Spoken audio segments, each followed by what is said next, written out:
I mean, just even doing video work, you know, you just kind of have to have a passion for doing certain things. And I mean, I guess that's kind of what happened to you. And I guess that might have been what happened to you as well, huh?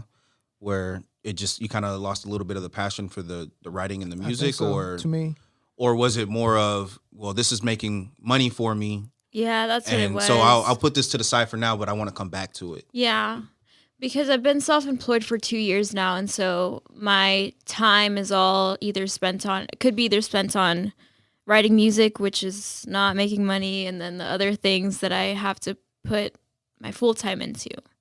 You know, so it's to make sure you live. Yeah.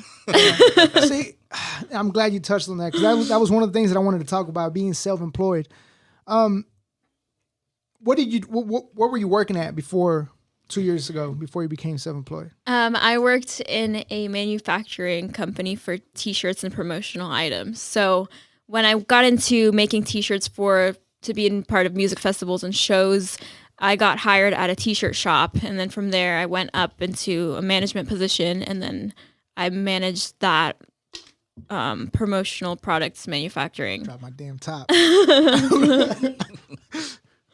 But yeah, so, and then I was like, I hate this. Why did I start? But did you hate it? I didn't hate it, but I got carried away with wanting to be the best at that. And then it stopped bringing me happiness to make shirts for other people. I just wanted to make shirts for myself. Gotcha. You're talking about while you were working with that company. Oh, okay. So it was more of working for someone. You just kind of transitioned into working for yourself, doing the same thing. Mm-hmm. Yeah, because see, I feel like, I don't know if now that you mentioned that, I don't know if this is what you were referring to when you said you hated that. I thought you meant the job itself. Is that what you meant? Kind of. I enjoyed creating the shirts and designing and learning about printing and things like that, but I didn't have any of the creative freedom. So that's what because it's someone else's vision. Yes. Yeah. And I was an employee. Yeah. Or a manager, but it was still. No, you're still an employee. An employee. Because fuck these jobs. Like, that's what I was about to say. Like, sometimes it's not that we hate the job. I think sometimes we get in that negative mindset, and that's where I'm at right now with my job.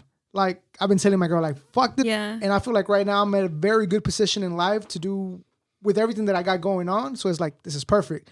If I tell, Chris over here, like, hey, I'm about to quit this job, then come December, he's going to ask me, so did you quit or whatever? And it's going to be then how are you going to feel? Yeah. Yeah. So it's like, that's another, like, when I started losing weight, I was like showing people. It wasn't just because I wanted to show off. It was because, like, okay, now I'm going to look like a piece of shit once I post this picture, and 2 months later, like, damn, I thought you lost weight. What happened? Like, you know what I mean? So, in a way, it's good to have people to hold you accountable. Yeah. Yeah. So at what point did you decide, fuck this place? Like, what was your thought process? Were you scared when you first thought of becoming self-employed or? Yes. But I know myself, and I'm very obsessive with things. So I knew, like, I'm going to wake up early, get on my computer, make money some way, somehow.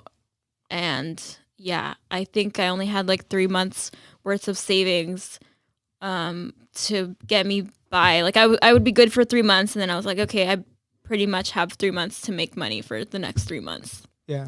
And so I just went really fucking hard. Like, I really disciplined myself to wake up early, work, eat, work, and then go to sleep. And that's all I would do. It's dedication, boy. Yeah. It's all mental. Yeah, exactly. Just discipline. Yeah.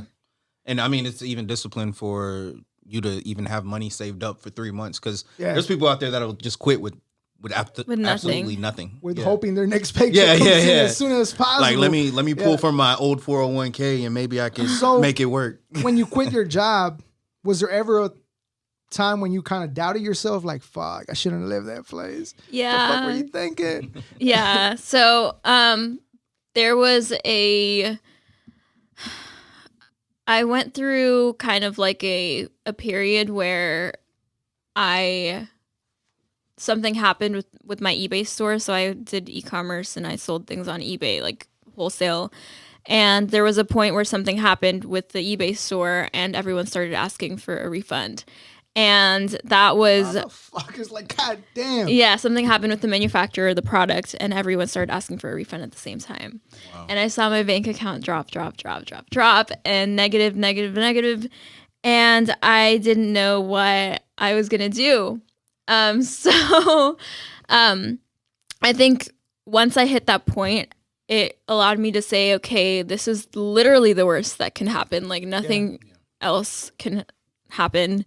So then I was just kind of like, let's wait it out. I know I'm going to keep making money with these other things that I'm doing. So I'm just going to have to be patient, wait it out, and it'll come back.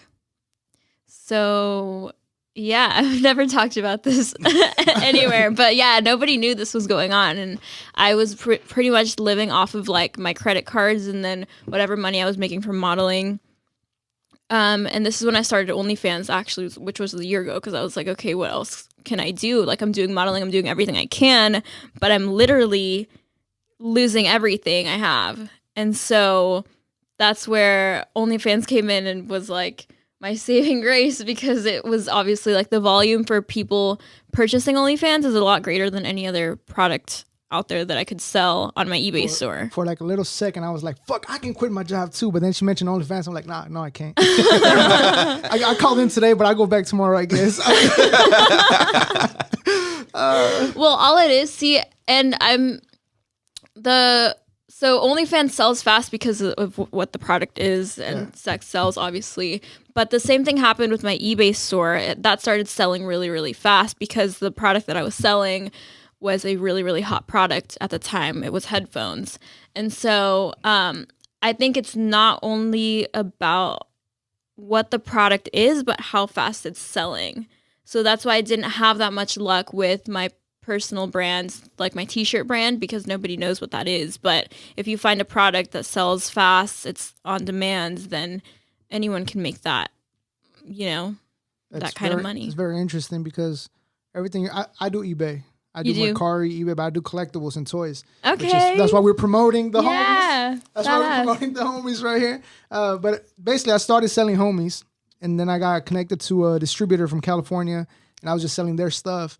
And then next thing you know, I picked up a collection and started selling shit. That's badass. Yeah, I used to do similar things like that. So when you're saying that, I'm like, damn, there is hope. There is. That's why I was joking when you said OnlyFans. I was like, okay, fuck, there's not. No, all you have to do is find the product that sells the most and get a hold of it. Yeah.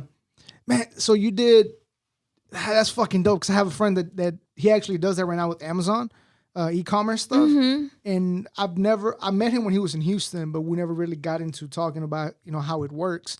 So, you explaining how you never got the product. You were selling, you were like a middleman sort of? No, this one, I think you're referring to drop shipping, right? I think so. Where they don't touch the product at all. Yes. This was, I would order in the product wholesale from overseas, and then I would reship it and sell it out. So obviously it was cheaper buying it wholesale. But I did do drop shipping at one point several years ago. I didn't do it through Amazon. I did it through eBay.